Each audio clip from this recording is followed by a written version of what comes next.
Cristiano Ronaldo's journey through football represents one of the most remarkable stories ever told in sports. From a small island in the Atlantic Ocean to the biggest stadiums across the globe, his path shows what happens when natural talent meets incredible determination. This story begins not in luxury or comfort, but in circumstances that would have broken many spirits before they even had a chance to shine.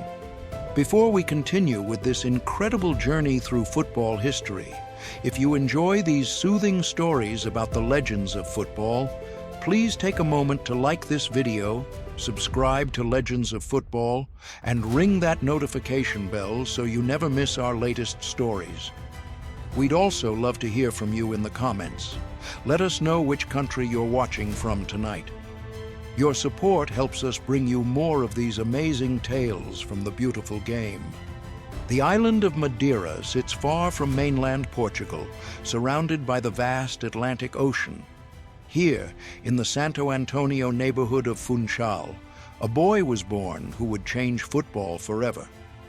The year was 1985, and the Aveiro family welcomed their fourth child into a world that offered little in terms of material wealth, but everything in terms of love and determination. Maria Dolores dos Santos Aveiro worked as a cook and cleaner, often taking multiple jobs to keep food on the table. José Diniz Aveiro, the father, worked as a municipal gardener and part-time kit man for the local football club, Andorinha. Their home was a tiny dwelling with a tin roof that leaked when it rained. The walls were thin, and during storms, the family would huddle together for warmth.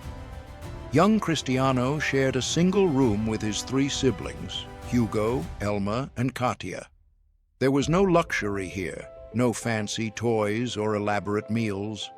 Sometimes dinner was just soup and bread, shared carefully among 6 people. But what they lacked in material possessions, they made up for with an unbreakable family bond. The streets of Santo Antonio became Cristiano's first training ground. Without proper football boots or even a real ball, he would kick anything round he could find, sometimes a bundle of socks tied together, other times empty cans or plastic bottles. The neighborhood kids would gather after school, creating makeshift goals with stones or old shoes. These games weren't just play. They were serious competitions where pride was at stake. The concrete streets were unforgiving, teaching young players to be tough, quick, and creative. Every morning before school, Cristiano would wake up early to practice. His mother would find him in the small courtyard behind their house, juggling whatever ball-like object he had managed to find. His dedication was unusual for someone so young. While other children played various games or watched television at friends' houses, Cristiano had only one obsession: football. He would spend hours perfecting his touch, working on moves he had seen older players perform, creating his own techniques through trial and error. School presented its own challenges. Cristiano struggled with traditional education, not because he lacked intelligence, but because his mind was always elsewhere, on the football pitch. Teachers would catch him doodling formations in his notebooks instead of taking notes. During breaks, he would organize matches in the schoolyard, always being picked first, despite being younger than many of his classmates. His academic struggles worried his mother, but she recognized that her son had a different kind of intelligence, one that expressed itself through movement and spatial awareness on the football field. The local club Andorinha, where his father worked, became Cristiano's first real home in organized football. At just 8 years old, he joined their youth setup. The coaches immediately noticed something special about this skinny kid with the intense eyes. He played with a hunger that went beyond his years, treating every training session like a cup final. His first coach, Francisco Afonso, would later recall how Cristiano would arrive at training an hour early and leave an hour late, always asking for extra drills, always wanting to improve something specific in his game. Life at home remained difficult. José Diniz struggled with alcoholism, a battle that cast a shadow over the family.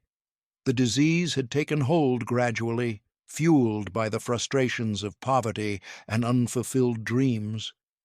Cristiano watched his father's struggle with a mixture of love, anger, and confusion. He couldn't understand why his father chose drink over family time, why he would miss his matches because he was too intoxicated to attend. These experiences shaped Cristiano's own relationship with alcohol. He would grow up to completely abstain, having seen firsthand the destruction it could cause. Despite these challenges, or perhaps because of them, Cristiano's determination only grew stronger. He would later say that poverty taught him the value of everything he would earn. When his boots had holes, he would patch them with tape and keep playing. When there was no money for the bus to training, he would run the several kilometers, arriving sweaty but ready to train harder than anyone else.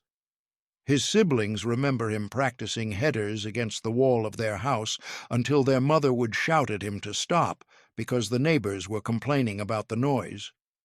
The move to Nacional, Madeira's bigger club, came when Cristiano was 10. This was a significant step up in quality and competition. The training was more structured, the coaching more sophisticated. Here, Cristiano began to understand football as more than just a game. It was a science, an art form, a potential career. The coaches at Nacional introduced him to tactical concepts, positional play, and the importance of physical conditioning. He absorbed everything like a sponge, always asking questions, always seeking to understand not just what to do, but why to do it. Training at Nacional meant traveling across the island, sometimes taking multiple buses to reach the training ground. Cristiano's mother would give him just enough money for one-way fare, knowing he would find a way to get home, usually by convincing the bus driver to let him ride for free or by getting a lift from a teammate's parent.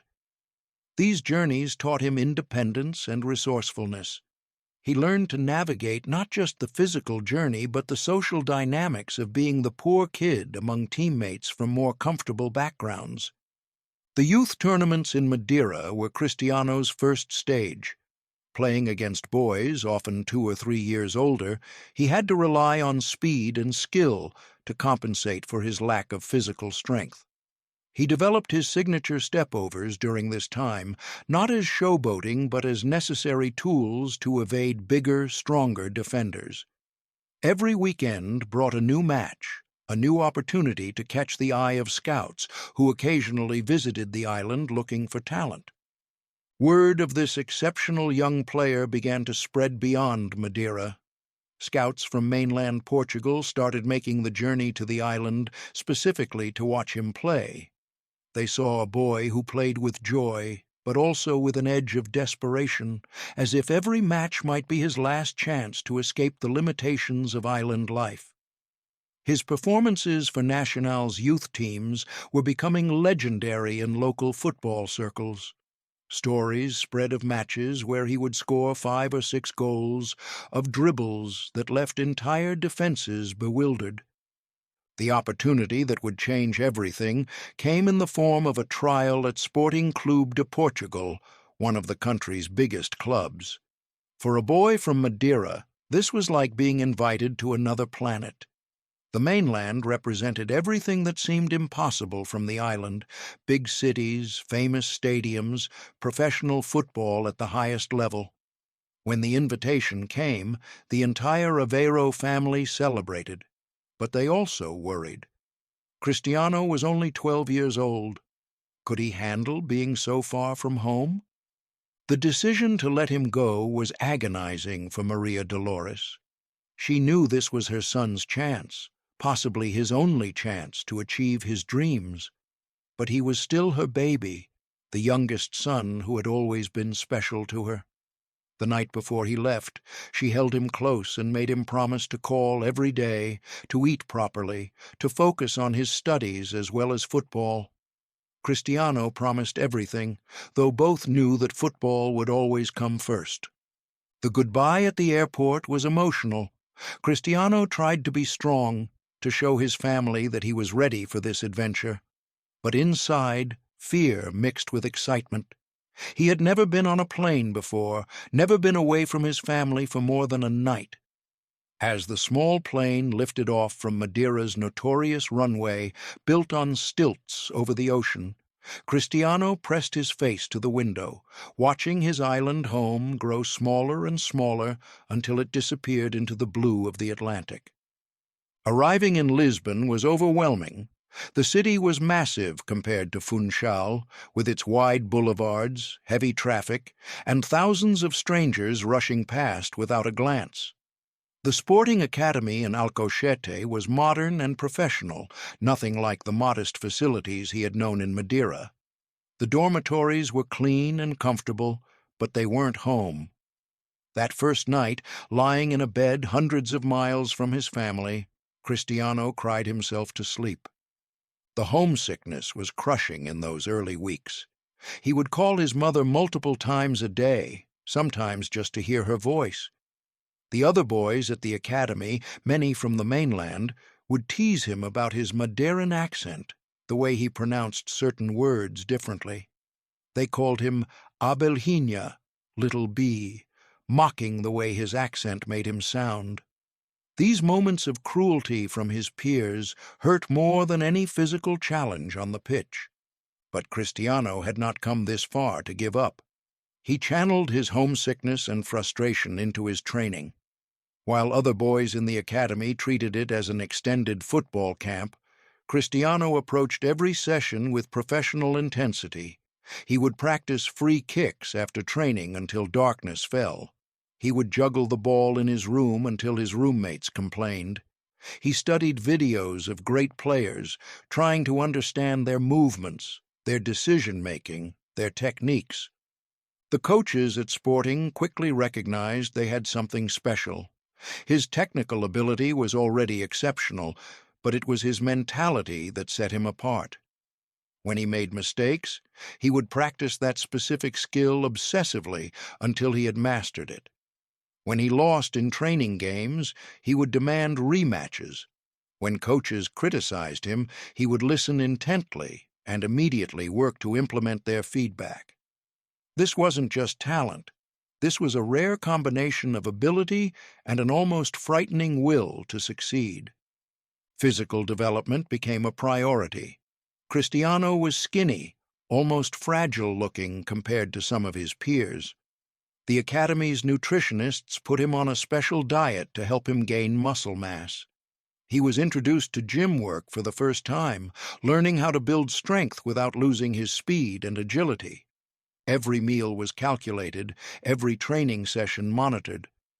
This scientific approach to player development was revolutionary for someone who had grown up playing street football in Madeira. The academic side of the academy proved challenging.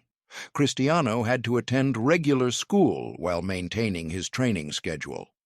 His struggles with traditional learning continued, and his teachers often expressed frustration with his lack of focus. But the academy understood that different players had different strengths. They provided tutors and adjusted his schedule when possible, recognizing that his future likely lay on the pitch rather than in a classroom. Weekends at the academy were the hardest.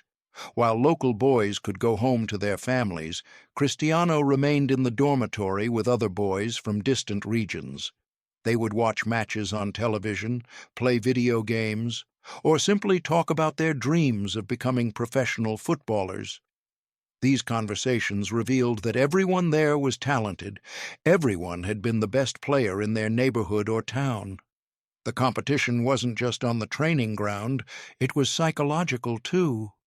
The sporting youth teams competed at the highest level of Portuguese youth football. Traveling to matches across the country, Cristiano saw parts of Portugal he had only heard about. Each city, each stadium, each opponent taught him something new. He learned to adapt his game to different conditions. Playing on perfect pitches in Lisbon was very different from playing on worn fields in smaller towns. He learned to handle hostile crowds, even at youth level, where parents and local supporters could be viciously partisan. His performances for Sporting's youth teams began attracting attention from the senior coaching staff. They would occasionally watch youth matches, looking for players who might be ready for the step up. Cristiano made sure he was impossible to ignore. He played with a swagger that some mistook for arrogance, but was really just supreme confidence in his abilities. He wanted everyone watching to know that he was different, special, destined for greatness. The first time he trained with Sporting's B team was a revelation. These were grown men, some with families, fighting for contracts and careers. They didn't care that he was a talented kid. If anything, they played harder against him to put him in his place. The physicality was shocking at first. He was knocked down repeatedly, sometimes fairly, sometimes not. But each time, he got up, dusted himself off, and went again. The senior players began to respect his resilience. Health challenges added another layer of difficulty to his journey. At 15, Cristiano was diagnosed with a racing heart condition that threatened to end his career before it had really begun. The doctors said he needed surgery, a procedure that carried risks for any athlete. The fear was paralyzing. Everything he had worked for, all the sacrifices his family had made, could be ended by a condition he had no control over. The night before the surgery, he called his mother, trying to be brave but unable to hide his terror. The surgery was successful, but the recovery period tested his patience like nothing before. He couldn't train, couldn't even do light exercise for weeks. Watching his teammates train while he was restricted to walking was torture.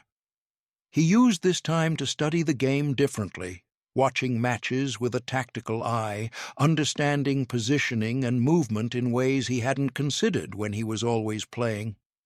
This forced break might have saved his career in unexpected ways, teaching him to think about football intellectually as well as instinctively.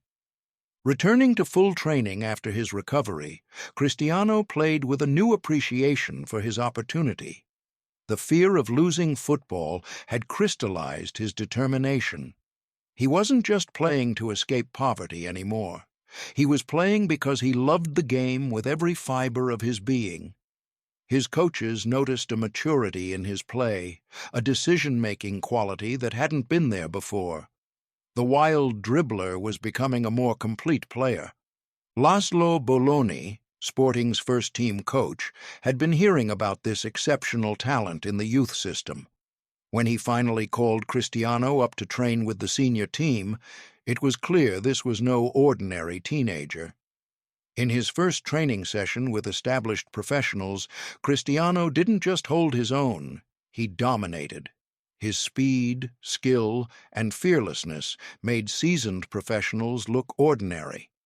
Bologna knew immediately that this boy wouldn't be in the youth teams much longer. The preseason of 2002 was when everything accelerated.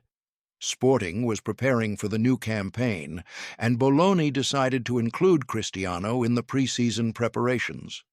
At just 17, he was training alongside Portuguese internationals, players he had watched on television just years before. The speed of play, the intensity, the technical quality, everything was at a level he had never experienced. But instead of being overwhelmed, Cristiano thrived on the challenge. His official debut for Sporting's first team came against Inter Milan in a friendly match. Walking onto the pitch wearing the famous green and white stripes, Cristiano felt the weight of the moment. This wasn't a youth match with a few hundred spectators. This was a proper stadium with thousands of fans. The noise was deafening, the atmosphere electric. When he touched the ball for the first time, the crowd reacted, sensing they were witnessing something special. That debut season with Sporting's first team was a whirlwind. Every match brought new experiences, new challenges. Playing against seasoned professionals who had every trick in the book taught him lessons that no youth academy could provide. He learned about game management, about when to dribble and when to pass, about the importance of consistency over flash. The Portuguese media began to take notice, with articles appearing about Sporting's teenage sensation. The match that would change his life forever was a pre-season friendly against Manchester United in August 2003. Sporting was inaugurating their new stadium, and United had been invited as prestigious opponents. Nobody expected Sporting to trouble the English giants, but Cristiano had other ideas. From the first whistle, he tormented United's defenders. His speed, trickery, and directness caused chaos.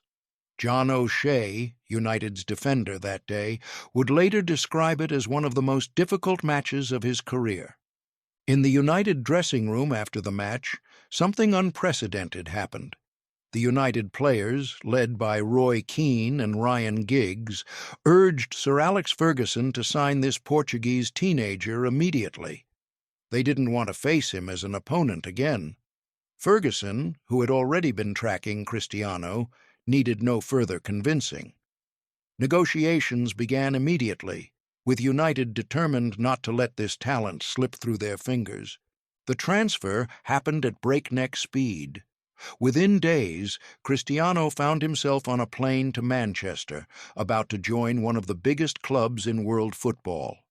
The transfer fee of £12.24 million made him the most expensive teenage footballer in English football history at that time.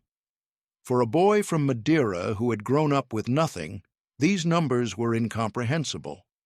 But the pressure that came with them was very real. Manchester was nothing like anything Cristiano had experienced. The city was grey and industrial, the weather cold and wet, even in summer. The language was a massive barrier. His English was extremely limited, making communication with teammates and coaches difficult. The culture shock was intense. The food was different, the people more reserved than the warm Portuguese he was used to, and the media scrutiny was relentless from day one. Sir Alex Ferguson became more than just a coach. He became a father figure. Ferguson saw in Cristiano not just exceptional talent, but also vulnerability. This was still a teenager, far from home, carrying enormous expectations. Ferguson protected him from the worst of the media pressure while pushing him hard in training. He assigned Ryan Giggs as a mentor, someone who had also been a teenage sensation and understood the unique pressures that brought. The training at Manchester United was a step up even from Sporting. The pace was relentless, the quality incredible. Players like Roy Keane, Paul Scholes, and Ruud van Nistelrooy set standards that demanded excellence every single day. There was no hiding place, no easy sessions. Cristiano's showboating style, which had delighted crowds in Portugal, frustrated some of his new teammates. They wanted end product, not just pretty dribbling. His Premier League debut came against Bolton Wanderers. The physicality of English football hit him immediately. Defenders didn't just tackle, they left something on you to remember them by. The referee's tolerance for physical play was much higher than in Portugal. Cristiano was knocked down repeatedly, sometimes staying down too long, earning a reputation as a diver that would take years to shake off. But he learned quickly that complaining got you nowhere in English football. Living in Manchester, Cristiano moved into a house in Alderley Edge, an affluent area popular with footballers. For the first time in his life, he had real money, a nice car, designer clothes. But the loneliness was crushing. He would call his mother every night, sometimes multiple times. His siblings would later reveal that he often cried on the phone, homesick and overwhelmed by the pressure. The English winter particularly affected him, the short days and constant rain a far cry from sunny Madeira. The criticism from English media and fans was harsh. They called him a show pony, all style and no substance. Every step over that didn't lead to a goal or assist was dissected and mocked. Pundits questioned whether he had the mentality for English football. The famous British tabloids were particularly cruel, creating narratives about his diving, his preening, his supposed arrogance. For a young man still learning the language, unable to defend himself properly in interviews, it was a brutal introduction to English football culture. Training ground incidents shaped his character. Roy Keane, United's captain and enforcer, didn't care about reputation or price tags. When Cristiano tried one too many tricks in training, Keane would let him know with a crunching tackle. These moments taught Cristiano that respect in English football was earned through consistency and hard work, not just talent. The dressing room at United was full of winners who demanded excellence, and slowly, Cristiano began to understand what that meant. His first goal for United came against Portsmouth in November 2003. The relief was palpable. The pressure of being the expensive new signing without a goal had been building with each match. When the ball hit the net from his free kick, Cristiano felt a weight lift from his shoulders. The celebration was emotional, a release of months of pressure and self-doubt. Ferguson's smile from the touchline meant everything. It was validation that he belonged at this level.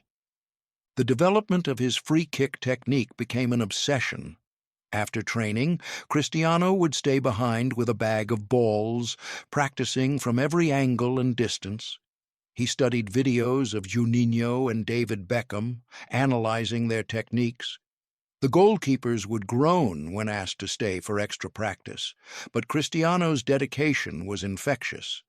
He would hit 50, sometimes 100 free kicks after regular training, refining his technique until it became one of the most feared in world football. Diet and fitness became increasingly important. United's sports science team introduced him to a level of professionalism he hadn't known existed. Every meal was monitored, every training session had specific physical targets. Cristiano embraced this completely, transforming his skinny frame into an athletic physique. He hired a personal chef, ensuring his nutrition was perfect. While teammates might enjoy a beer after matches, Cristiano stuck to water and carefully planned recovery meals. The number 7 shirt at Manchester United carried enormous weight. George Best, Brian Robson, Eric Cantona, David Beckham, legends had worn this number. When Ferguson offered it to Cristiano, he initially wanted to refuse, preferring the less pressure-filled 28.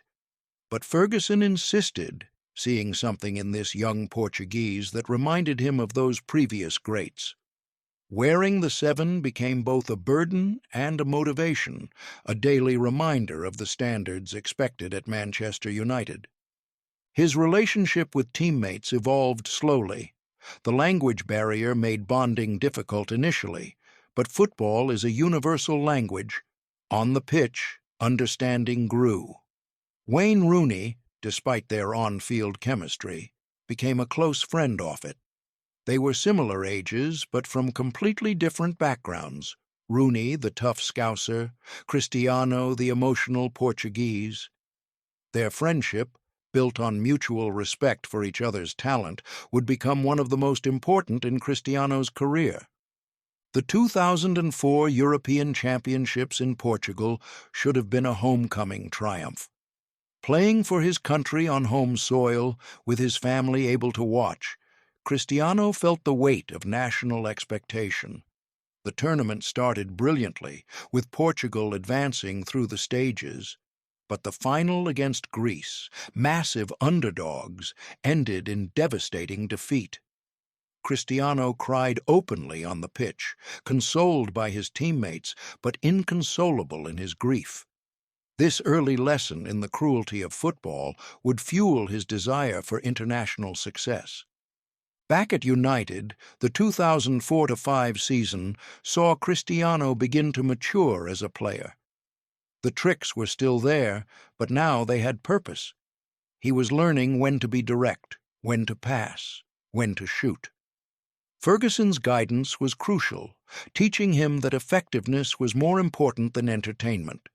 The manager would show him videos of his matches, pointing out moments where a simple pass would have been better than an elaborate dribble. These sessions, sometimes painful for Cristiano's ego, were transforming him from a talented youngster into a potential world-beater. The tragedy that struck in 2005 changed Cristiano forever. His father, José Diniz, died from alcohol-related liver problems. Cristiano was devastated. Despite their complicated relationship, he loved his father deeply and had always hoped to make him proud. The fact that José Diniz had seen his son play for Manchester United provided some comfort, but the pain of losing him so young was immense. Cristiano played against Birmingham City just days after the funeral, scoring a goal and pointing to the sky in tribute. This loss marked a turning point in Cristiano's mentality. He had always been driven, but now there was an edge of steel to his determination.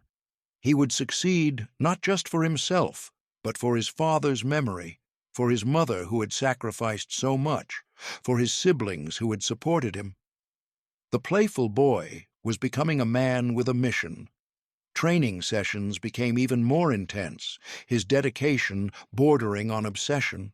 The 2006 World Cup brought controversy that would define public perception of Cristiano for years.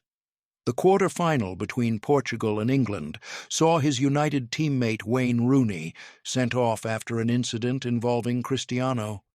The wink Cristiano appeared to give to the Portuguese bench after Rooney's red card became infamous. English media and fans turned on him viciously. Death threats were made, and serious questions were asked about whether he could return to Manchester United. That summer of 2006 was crucial for Cristiano's career. Real Madrid were interested, offering an escape from the hostility he faced in England. But Ferguson flew to Portugal to meet with him personally, convincing him that United was where he belonged.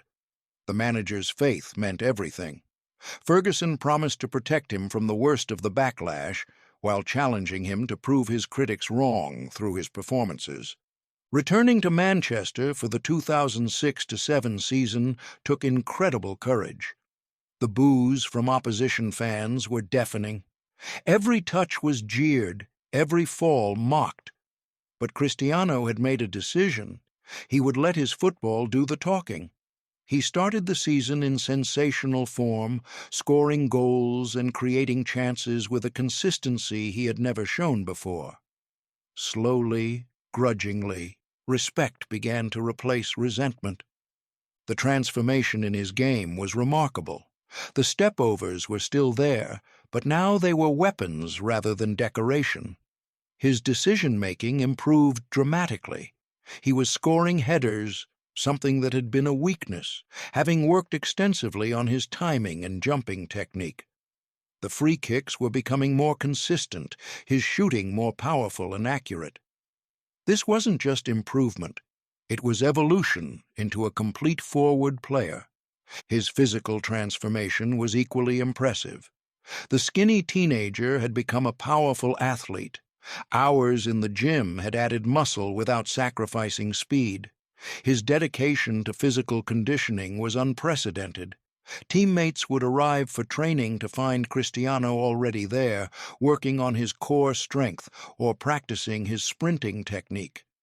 He hired personal trainers to work with him at home, turning his body into a perfectly tuned machine. The 2007-08 season was when everything came together. Cristiano scored 42 goals in all competitions, a staggering number for a winger. Every aspect of his game had improved. He was scoring with both feet, with his head, from free kicks, from open play.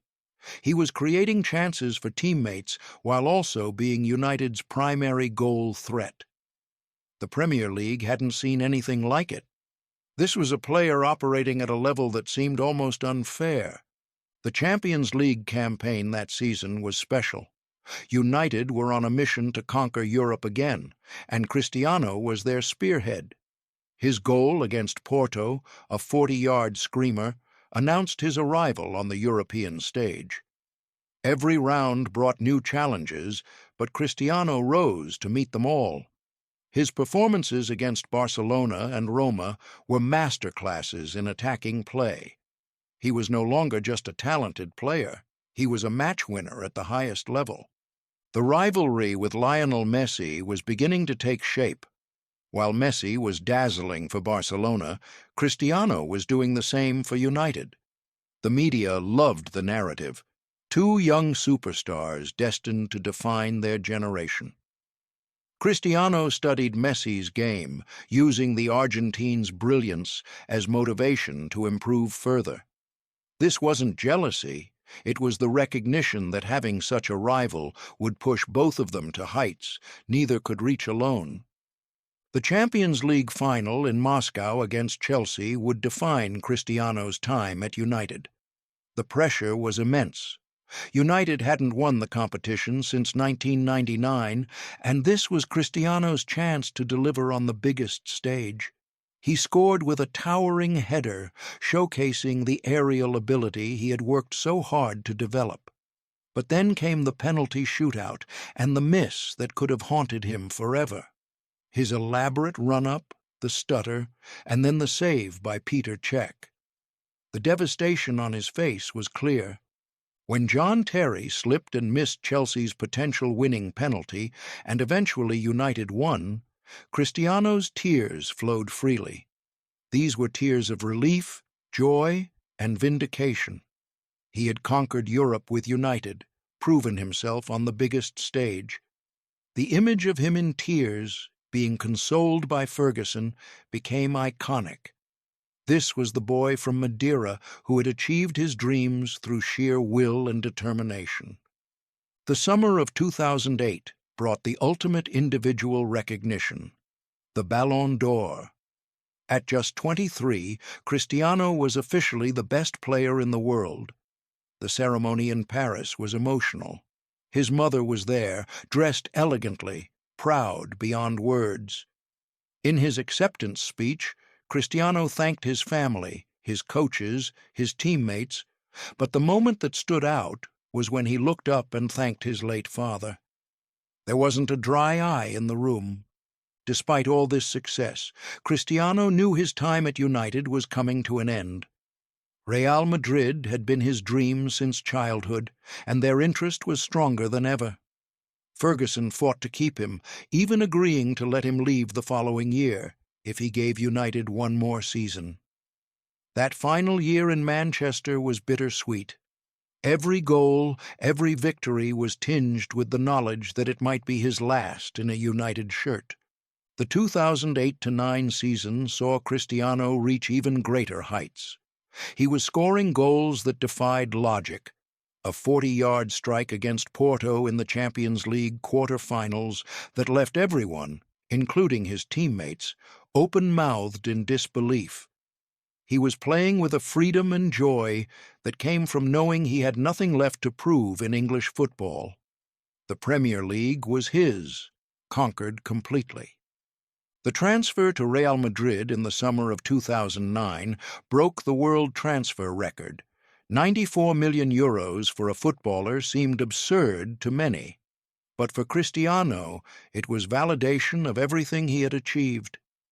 The presentation at the Santiago Bernabeu was like nothing football had seen before. 80,000 fans came just to see him in the famous white shirt for the first time. The pressure of that price tag, those expectations, would have crushed many players. But Cristiano had been dealing with pressure his entire life. Madrid was a different world from Manchester.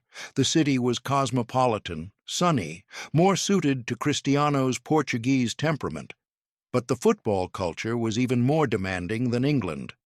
At Real Madrid, second place was failure. The media scrutiny was intense, with 2 sports newspapers dedicated entirely to covering Real Madrid and Barcelona. Every training session, every gesture, every word was analyzed and debated. His first season at Madrid was solid but not spectacular by his standards. 33 goals in all competitions was excellent for most players, but not for the world's most expensive footballer.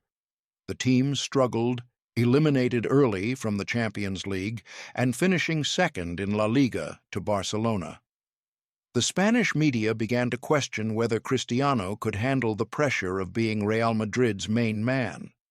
The critics who had been silenced in England found their voices again. The arrival of José Mourinho as coach in 2010 changed everything. Mourinho, another Portuguese, understood Cristiano in a way few coaches could. He built the team around him, giving him freedom to roam and score while ensuring others did the defensive work. Mourinho also protected Cristiano from the media, taking the pressure and attention onto himself. Under Mourinho, Cristiano evolved from a great player into a goal-scoring machine unlike anything football had seen. The numbers Cristiano began producing at Madrid were staggering. 40 goals became 50, then 60. He was scoring at a rate that seemed impossible in modern football. Hat-tricks became routine, 4-goal games not uncommon. But this wasn't just about statistics.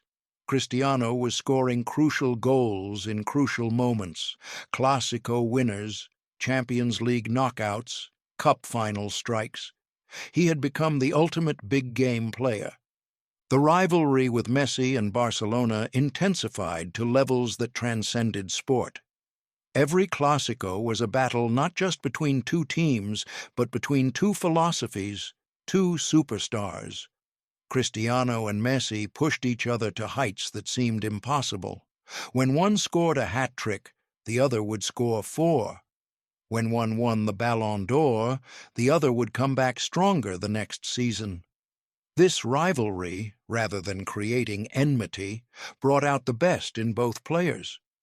Personal life in Madrid stabilized in ways it hadn't before. Cristiano was no longer the lonely young man in Manchester. He had his mother living nearby, his son, Cristiano Jr., growing up around the game. He found a balance between his professional obsession and personal happiness. The birth of his son had changed his perspective on life. Success was no longer just about trophies and goals. It was about being an example for his child. The 2011-12 season saw Cristiano lead Madrid to their first La Liga title in 4 years. His goal against Barcelona at the Camp Nou, a brilliant counter-attacking strike, effectively sealed the title. The celebration, his iconic "Calma, calma" gesture to the Barcelona fans, became one of the defining images of his Madrid career. He had conquered Spain, just as he had conquered England, but he knew the biggest prize still eluded him: Champions League success with Madrid. Training at Madrid became legendary for its intensity. Cristiano would arrive early and leave late, just as he had done throughout his career. But now he was also a leader, setting standards for younger players. His dedication inspired teammates, but also intimidated them. Not everyone could match his work ethic, his desire to improve even when he was already the best. Some found it exhausting, but those who embraced it became better players. The pursuit of perfection extended to every aspect of his life. Diet became even more strict. No alcohol, limited sugar, carefully measured portions of lean protein and complex carbohydrates.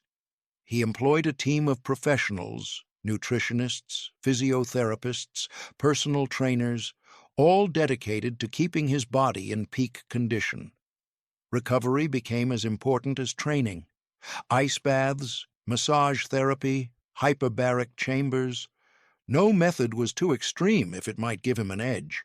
His free-kick technique continued to evolve. The famous knuckleball technique, where the ball would dip and swerve unpredictably, became his trademark. Goalkeepers would practice specifically for Cristiano's free kicks, but even knowing what was coming, they often couldn't stop it. The power he generated, combined with the unusual flight of the ball, made it nearly impossible to save when struck correctly.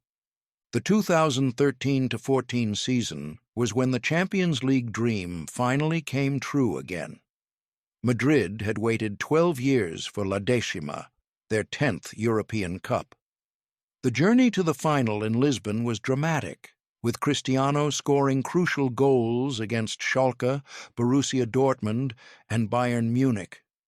His celebration after scoring against Bayern, ripping off his shirt to show his sculpted physique, became an iconic image of athletic excellence and raw emotion.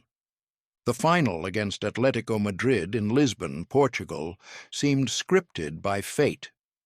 Playing in his home country for the European Cup, Cristiano desperately wanted to deliver.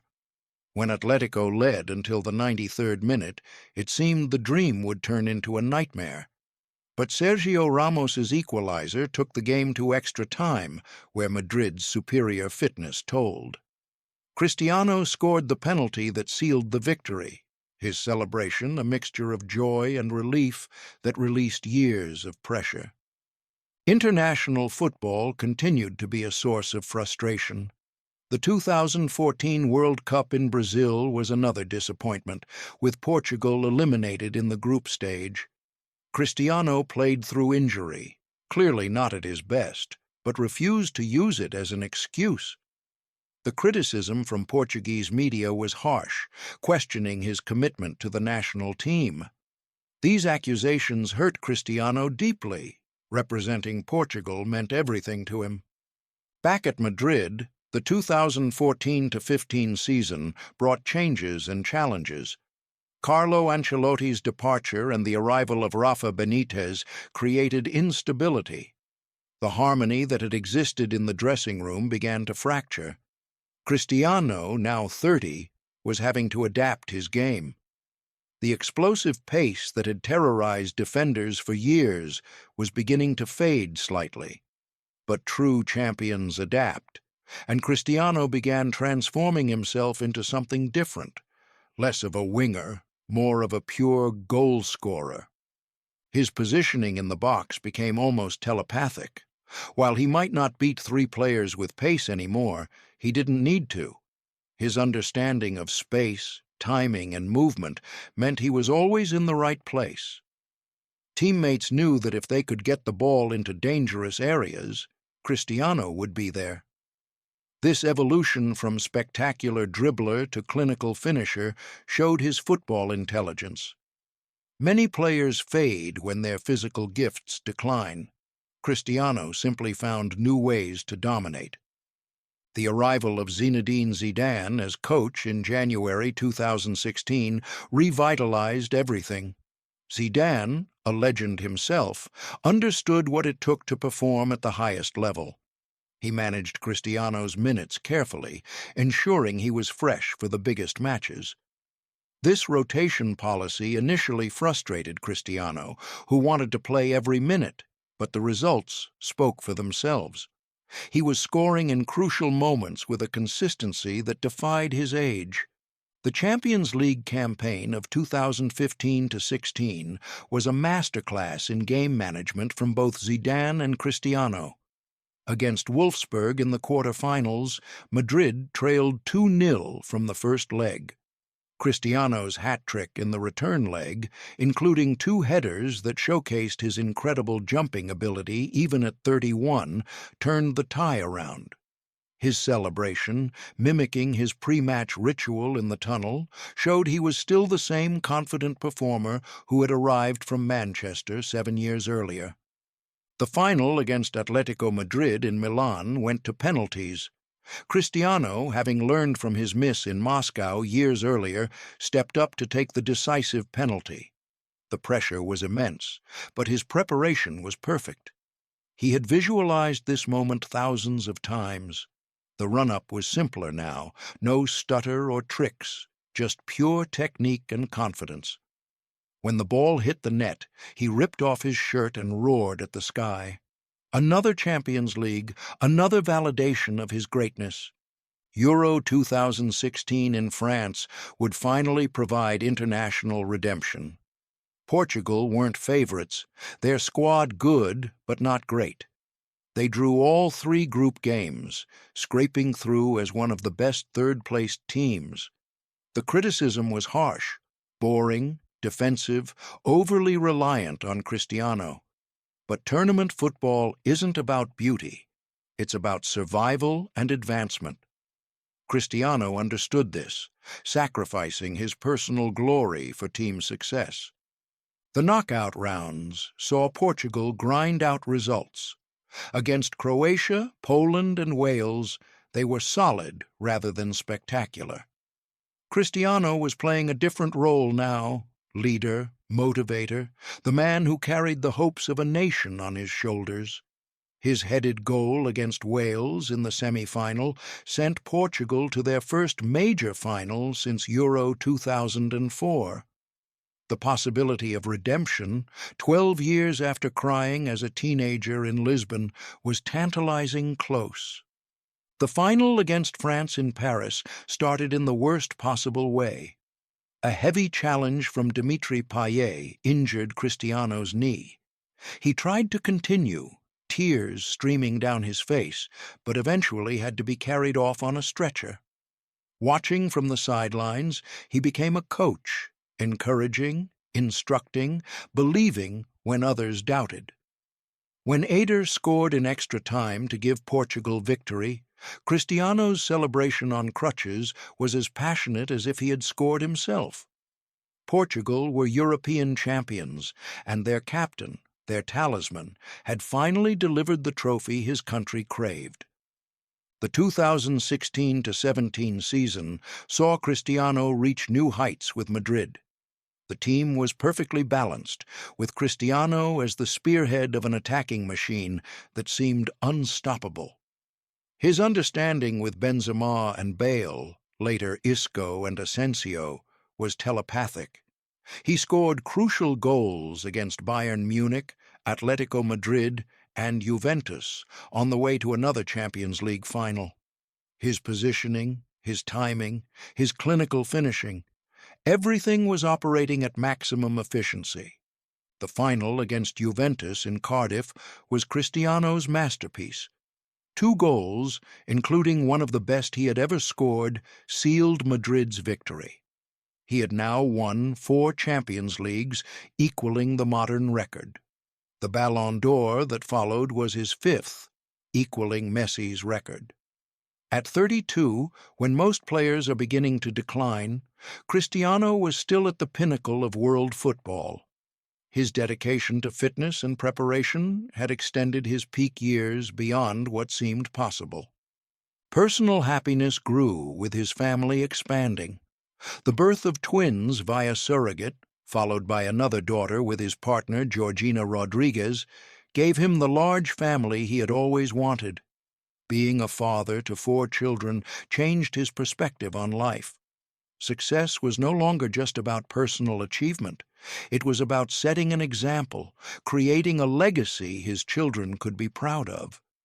He spoke often about wanting his kids to understand that success comes from hard work, not from privilege. The 2017-18 Champions League campaign was perhaps his greatest in the competition. Against Paris Saint-Germain, he scored in both legs.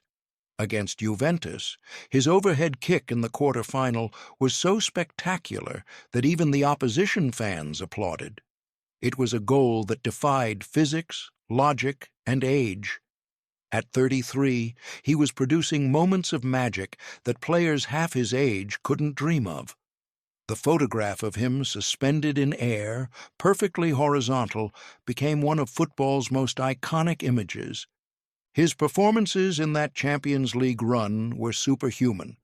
15 goals in 13 games, including crucial strikes in both semi-finals and the final. Against Liverpool in Kiev, although he didn't score, his presence, his aura, his leadership guided Madrid to their 3rd consecutive Champions League title. No team had won 3 in a row since the competition's modern format began. Cristiano had been instrumental in all 3 victories. The shocking transfer to Juventus in summer 2018 surprised everyone. After 9 years at Madrid, 451 goals, 4 Champions Leagues, and every possible individual honor, Cristiano sought a new challenge. At 33, most players would be content to see out their careers at a comfortable club. But Cristiano had never been most players. Italy, with its tactical complexity and defensive excellence, represented the ultimate test. Could he conquer a third major league? Adaptation to Italian football required intelligence and flexibility. Serie A was different from La Liga or the Premier League. Defenders were smarter, more tactical, less likely to be beaten by pure pace or skill. Cristiano had to learn new movements, new ways to find space. His first season brought the Serie A title and personal success with 28 goals, but Champions League elimination by Ajax hurt deeply. He had come to Juventus to deliver European success, and falling short was painful. The physical demands of playing in Italy at his age were immense. Training had to be even more specific, recovery even more important. Cristiano's day would begin at 7 a.m. with stretching and light cardio. Breakfast was precisely measured: oats, egg whites, fresh fruit. Training at Juventus's facility would involve not just football work, but extensive gym sessions focusing on maintaining muscle mass and flexibility. Afternoon naps became crucial for recovery. Dinner was early, usually fish or chicken with vegetables, no sauces, no excess. His influence at Juventus extended beyond the pitch. Younger players were amazed by his professionalism. Paulo Dybala spoke about how Cristiano's arrival changed the entire mentality of the squad. Players who used to stay up late playing video games now went to bed early. Those who ate carelessly now employed nutritionists. The standard of what it meant to be a professional footballer was raised immeasurably. Even in training, Cristiano's intensity was infectious, or intimidating, depending on your ambition. The COVID-19 pandemic in 2020 created unprecedented challenges. Football stopped, training became individual, the routine that had defined Cristiano's life for decades was disrupted. But he adapted, turning his home into a training facility, maintaining his fitness when others might have relaxed. When football returned, played in empty stadiums, Cristiano seemed unaffected by the absence of crowds. His motivation came from within, not from external validation. His goal-scoring records continued to tumble. He became the first player to score 50 goals in the Premier League, La Liga, and Serie A. He overtook Pelé's official goal tally, though debates about the exact numbers would continue. Each milestone was celebrated, but immediately followed by focus on the next target. For Cristiano, records weren't destinations, but markers on a journey that had no defined endpoint. The return to Manchester United in 2021 was unexpected and emotional. After 12 years away, he was coming home to Old Trafford. The number 7 shirt was waiting for him, as if it had always been his. The reception from United fans was rapturous. Their prodigal son had returned. His debut against Newcastle, scoring twice, seemed to promise a fairy tale ending to his career. At 36, he was still capable of moments that took breath away. But football rarely provides fairy tales. United were a different team from the one he had left, lacking the structure and winning mentality of Ferguson's era. Cristiano's frustration was visible as the team struggled for consistency. He was still scoring goals, still the team's best player, but individual brilliance couldn't mask collective problems. The change of manager from Ole Gunnar Solskjaer to Ralf Rangnick brought tactical changes that didn't suit Cristiano's game. Personal tragedy struck in April 2022. The loss of his baby son during childbirth with Georgina was devastating. The public outpouring of support, including from rival fans at Liverpool who applauded in the 7th minute, showed how Cristiano transcended football rivalries. His return to playing after such loss showed incredible mental strength, though he would later admit it was the most difficult period of his life. The arrival of Erik ten Hag as United manager in summer 2022 brought conflict. Ten Hag's vision for United didn't necessarily include a 37-year-old Cristiano as a guaranteed starter. Being substituted, being on the bench, being treated as just another player rather than the icon he was, it all grated on Cristiano's pride. The hunger that had driven him to greatness now made accepting a reduced role almost impossible. The explosive interview with Piers Morgan in November 2022 was Cristiano unleashed. Years of frustration poured out. Criticism of the club's facilities, the owners, the manager, the direction of the team. It was career suicide at United, but Cristiano had reached a point where truth mattered more than diplomacy. The mutual termination of his contract was inevitable. At 37, he was a free agent, his relationship with United irreparably damaged. The 2022 World Cup in Qatar represented his last chance for the one trophy that had eluded him. Portugal had a talented squad, possibly Cristiano's best chance at World Cup glory. But age had finally caught up. His pace was gone, his stamina reduced. Being benched during the knockout stages was a humiliation he struggled to accept. When Morocco eliminated Portugal in the quarter-finals, Cristiano's tears as he walked down the tunnel were of a man who knew his World Cup dream was over forever. The move to Al Nassr in Saudi Arabia shocked the football world. Many saw it as giving up, choosing money over sporting ambition. But for Cristiano, it was about being wanted, being valued, being the main man again.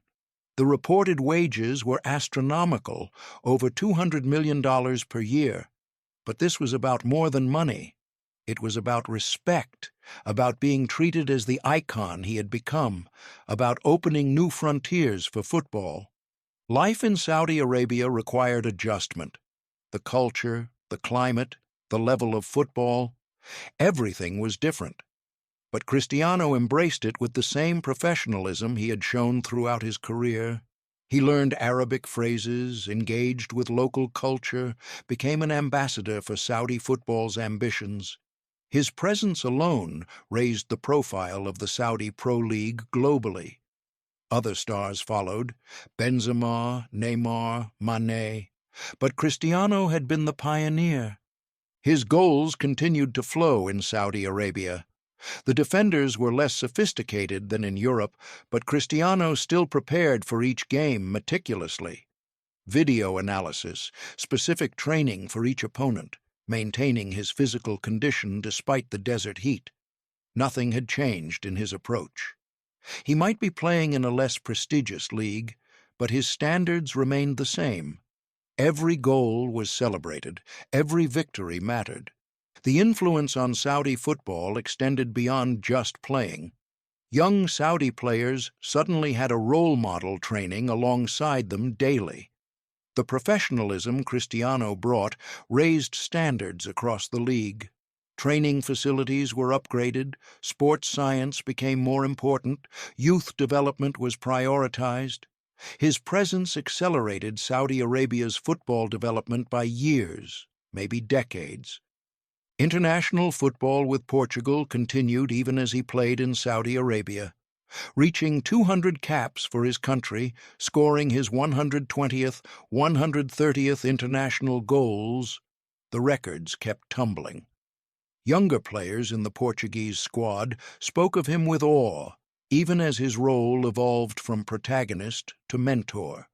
He remained captain, his experience invaluable in crucial moments, his presence alone lifting the team's confidence.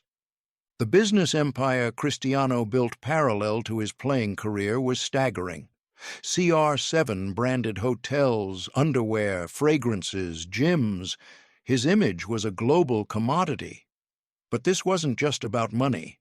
Each venture was carefully chosen to reflect his values: excellence, hard work, attention to detail. The boy from Madeira, who had nothing, had built a business empire worth hundreds of millions, securing his family's future for generations. His social media presence became a phenomenon itself. First to reach 100 million, then 200 million, then 500 million followers on Instagram. Every post was calculated: family moments to show his human side, training videos to demonstrate his continued dedication, sponsored content that paid millions per post. He understood that in modern football, image was almost as important as ability. He controlled his narrative in a way previous generations never could. The relationship with Messi evolved from rivalry to mutual respect. As both entered the twilight of their careers, the competition that had defined a generation softened into appreciation. They had pushed each other to heights neither could have reached alone. When asked about Messi now, Cristiano spoke with genuine admiration. The rivalry had been media-driven as much as personal. Two aliens, as Cristiano once called them, who had made football better through their excellence. Physical maintenance at his age became a full-time job. Cryotherapy chambers, hyperbaric oxygen treatment, specific supplements, constant physiotherapy. His body was a Formula One car requiring constant, expensive maintenance. He employed a team whose sole job was keeping him fit. The investment was enormous, but it allowed him to play at a level that players 10 years younger struggled to match. His body fat percentage, his muscle mass, his cardiovascular capacity, all remained elite, even approaching 40. The question of retirement loomed, but seemed distant. Cristiano spoke of playing until 40, maybe beyond. The hunger remained, dimmed perhaps, but not extinguished. Every morning he woke up wanting to train, wanting to score, wanting to win. The day that feeling disappeared would be the day he stopped, but that day seemed far away. The physical tests said his body could continue. The mental desire remained strong. His legacy was already secure. The goal-scoring records, the trophies, the individual awards. History would remember him as one of the greatest ever. But numbers only told part of the story. His true legacy was showing that talent alone wasn't enough.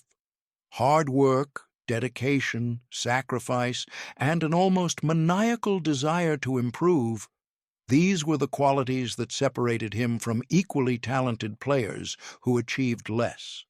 The youth academy Cristiano funded in Portugal was producing players, giving opportunities to kids from backgrounds like his own. The hospital wing he paid for in Madeira saved lives daily. The numerous charitable donations, many unpublicized, helped thousands. This was the legacy that mattered to him now. Not just what he achieved, but what he enabled others to achieve. The boy who had nothing had given back everything and more. Training sessions, even in Saudi Arabia, remained intense. Arriving first, leaving last. Some habits never changed. The younger players watched in amazement as this legend pushed himself through grueling workouts. Sprint training, weight work, ball control exercises, all performed with an intensity that seemed impossible for someone his age. He wasn't just maintaining his level, he was still trying to improve, still finding marginal gains. The diet remained monastic in its discipline. 6 small meals a day, each carefully balanced for nutrients. Protein shakes, specially imported water with specific mineral content, supplements recommended by nutritionists. Cheat meals were rare, perhaps once a month, and even then modest. This wasn't suffering for Cristiano, it was investment. Every healthy meal was another day he could play, another goal he might score. His children grew up watching their father's dedication. Cristiano Jr., now a teenager, showed promise as a footballer himself. The pressure of being Cristiano Ronaldo's son was immense, but his father tried to shield him while instilling the same values that had driven his own success. Work hard, stay humble, never be satisfied. These lessons were taught daily, not through words, but through example. The mansion in Saudi Arabia became a high-tech training facility. A full gym, a swimming pool for recovery, a football pitch for his children, cryotherapy chambers for treatment. Every aspect of his life was optimized for performance. Even relaxation was scheduled. Specific times for rest, for family, for mental recovery. This wasn't obsession anymore. It was a lifestyle refined over 2 decades at the top. Match preparation remained meticulous. Videos of opponents studied, weaknesses identified, specific movements practiced. Even against teams in the Saudi League that he would have destroyed in his prime, Cristiano prepared like it was a Champions League final.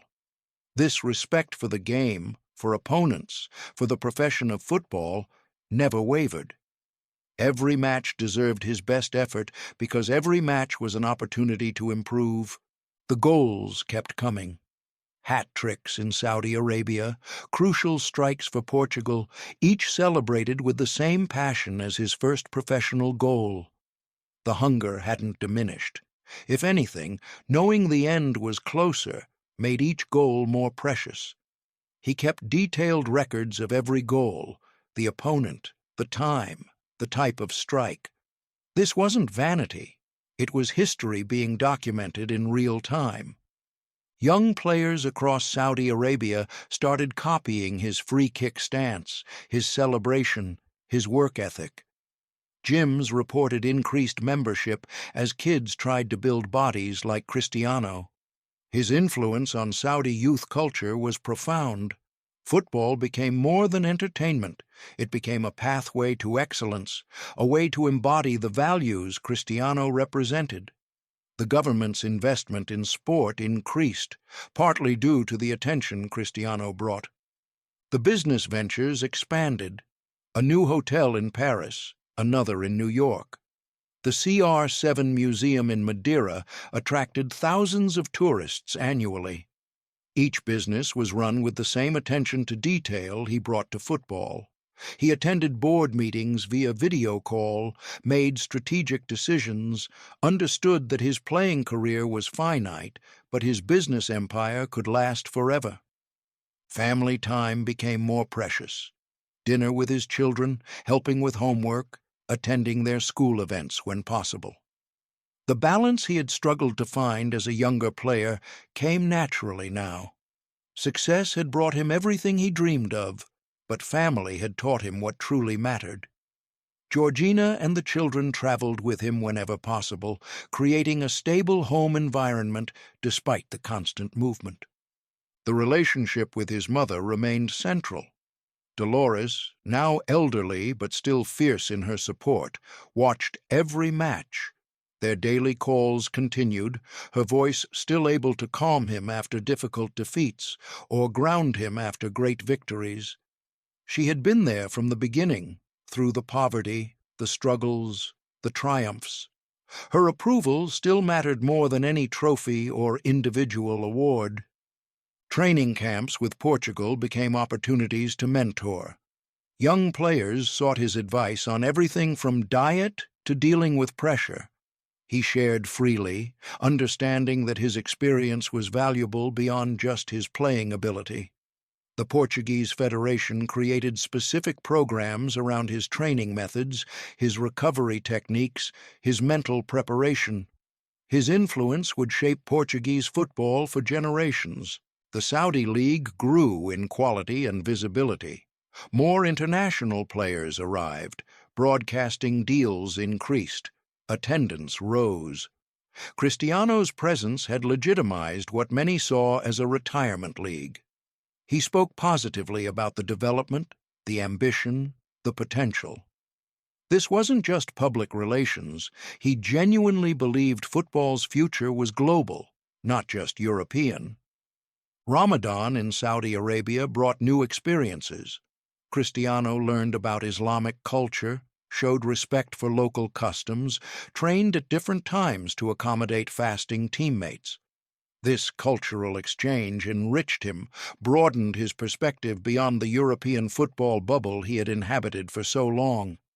He posted messages during Islamic holidays, earning respect from millions of Muslim fans worldwide. The gym sessions remained brutal. Squats with weights that would challenge players half his age. Core work that left observers exhausted just watching. The physical therapist's assessment showed muscle mass and bone density of someone much younger.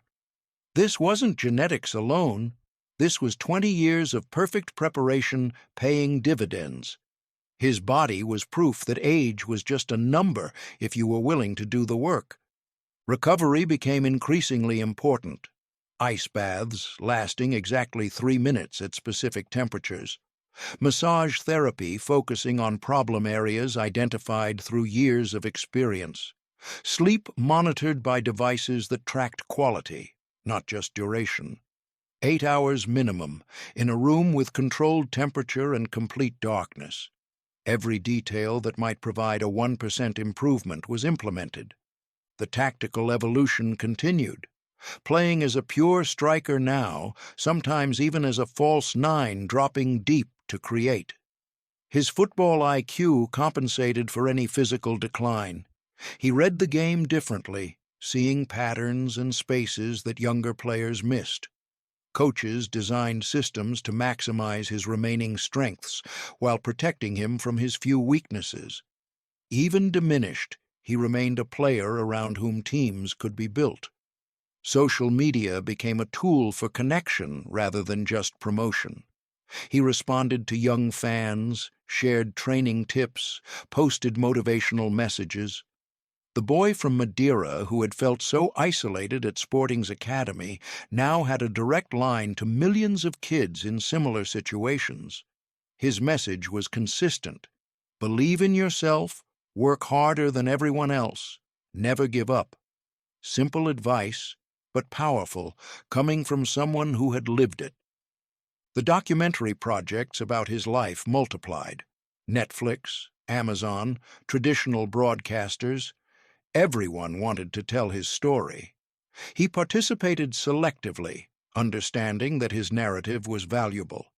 But he insisted on authenticity, showing the struggles alongside the successes. The crying child missing his family, the devastated teenager after Euro 2004, the frustrated veteran at Manchester United, all parts of a story that was inspirational because it was real. His influence on modern football tactics was studied in coaching courses. The way teams had to adjust their defensive shapes to contain him, the evolution of the modern winger into a goal-scoring wide forward, the importance of athletic preparation, all influenced by his career. Tactical innovations designed to stop him had changed how football was played. His existence had forced the entire sport to evolve.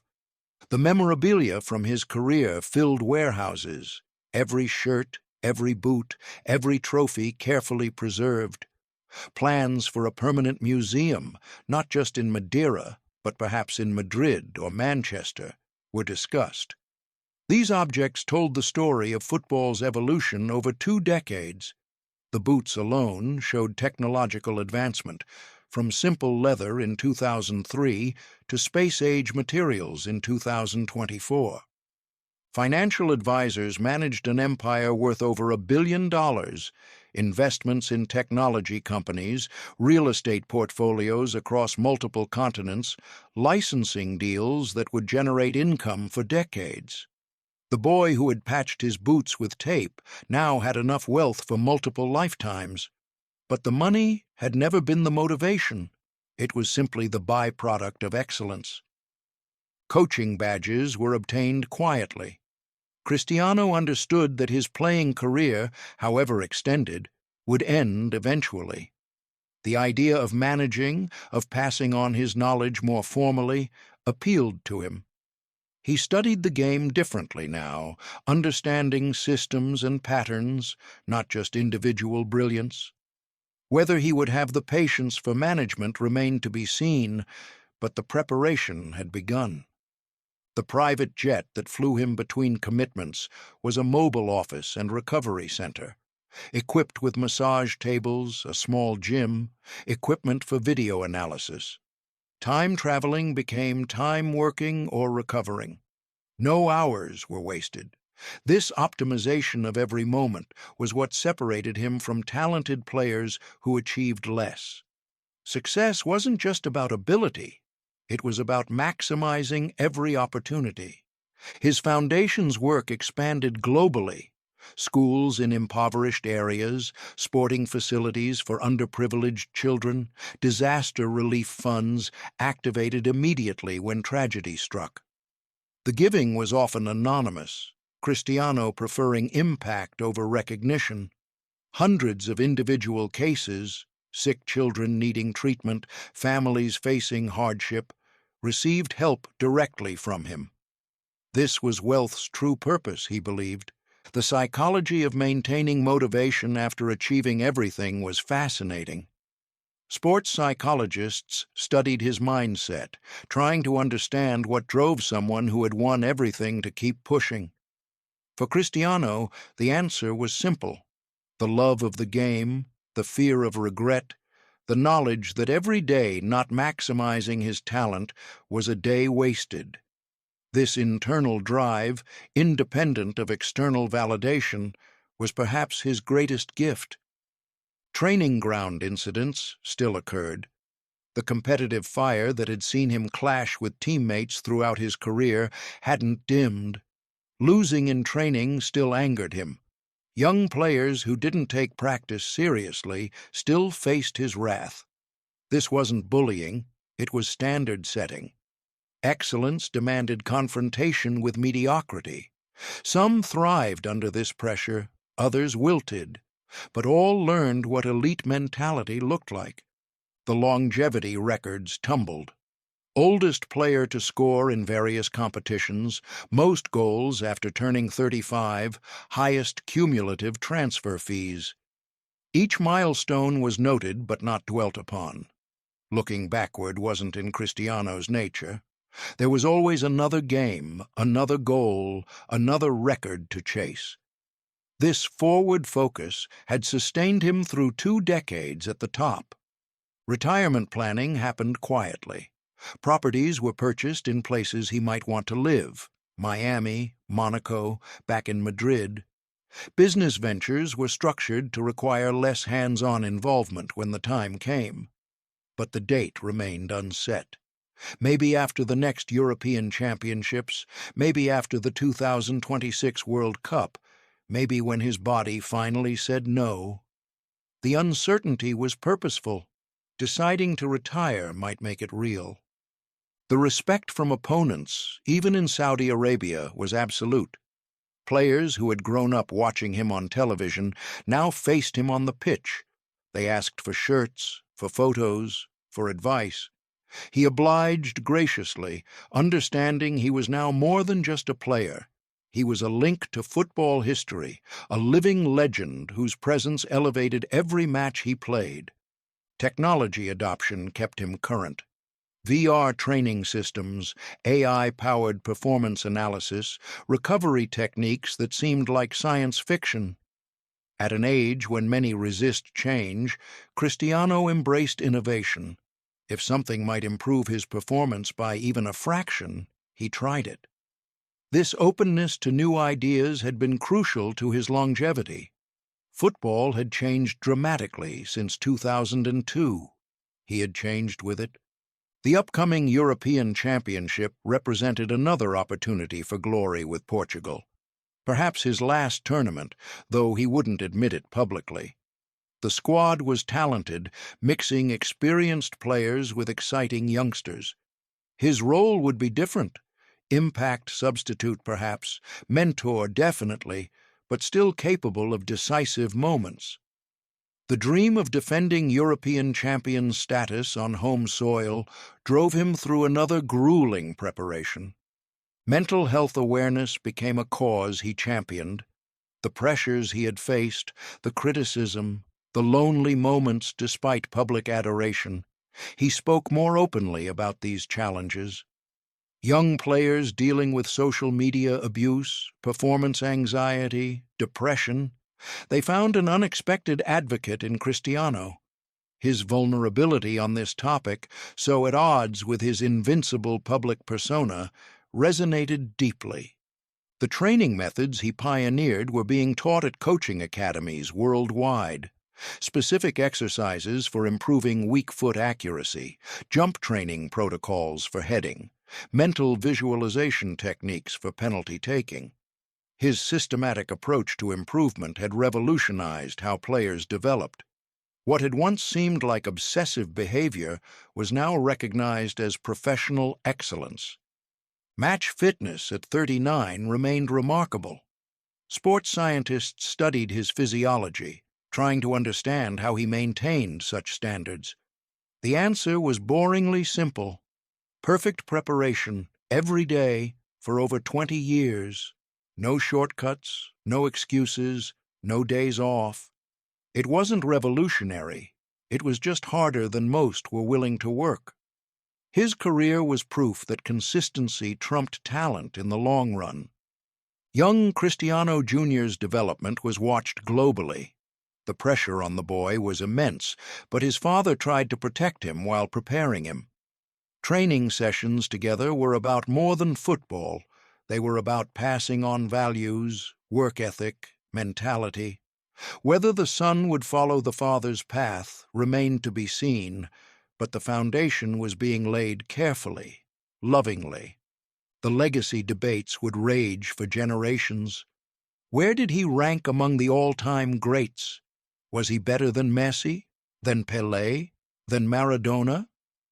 Cristiano himself avoided these discussions, understanding they were subjective, emotional, ultimately meaningless. His concern was simpler. Had he maximized his potential? Had he given everything? The answer to both was unequivocally yes. As this story of Cristiano's journey continues to unfold with each passing match, each goal, each moment of brilliance that defies his age, we witness not just the career of a footballer, but the embodiment of human potential pushed to its absolute limits. From the narrow streets of Madeira to the grand stages of world football, from a boy with nothing but talent and dreams to a man who conquered everything the sport could offer, Cristiano's story transcends football. It speaks to anyone who has ever been told they weren't good enough, smart enough, strong enough. It demonstrates that talent alone isn't sufficient, that dedication, sacrifice, and an almost obsessive pursuit of improvement can overcome any obstacle. The boy who cried from homesickness at Sporting's academy became the man who cried tears of joy lifting the European Championship trophy. The teenager, mocked for his accent, became football's first billionaire athlete. Every morning, Cristiano still wakes with the same hunger that drove him as a child. The trophies, the records, the wealth, none of it satisfies the internal fire that demands more. This isn't greed or ego. It's the curse and blessing of being born with a competitive spirit that knows no satisfaction. Even now, approaching 40, he trains like someone trying to make it, not someone who has already made everything. The influence extends far beyond statistics. Millions of children worldwide go to bed dreaming of being like Cristiano. They practice his free-kick stance in dusty streets from Brazil to Bangladesh. They do extra push-ups because Cristiano would. They eat vegetables they don't like because Cristiano does. This inspiration, impossible to quantify but impossible to deny, might be his greatest achievement. His story reminds us that greatness isn't born, it's built, day by day, repetition by repetition, sacrifice by sacrifice. The gap between Cristiano and talented players who achieved less wasn't ability, it was application. While others partied, he recovered. While others relaxed, he trained. While others accepted their level, he demanded more. This relentless pursuit of improvement, sustained over 2 decades, created something unprecedented in football history. As we watch his final chapters being written, whether in Saudi Arabia, with Portugal, or wherever his journey takes him next, we're witnessing the end of an era. Football will continue, new stars will emerge, records will eventually be broken. But there will never be another story quite like Cristiano's, the boy from nowhere who conquered everything through sheer force of will.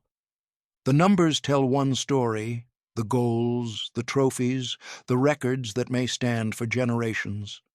But the real story is about transformation, about refusing to accept limitations, about proving that with enough desire and dedication, anything is possible. It's about a child looking up at the stars from a tiny island in the Atlantic and deciding he would reach them, then actually doing it. Thank you for joining us on this journey through one of football's greatest stories. If you've enjoyed this soothing exploration of Cristiano Ronaldo's incredible career, please remember to like this video and subscribe to Legends of Football. Hit that notification bell to ensure you never miss our future stories about the beautiful game's most inspiring figures. We'd love to hear your thoughts and memories of Cristiano's career in the comments below, and don't forget to tell us which country you're watching from. Sweet dreams, and may the stories of football's legends inspire your own journey to greatness.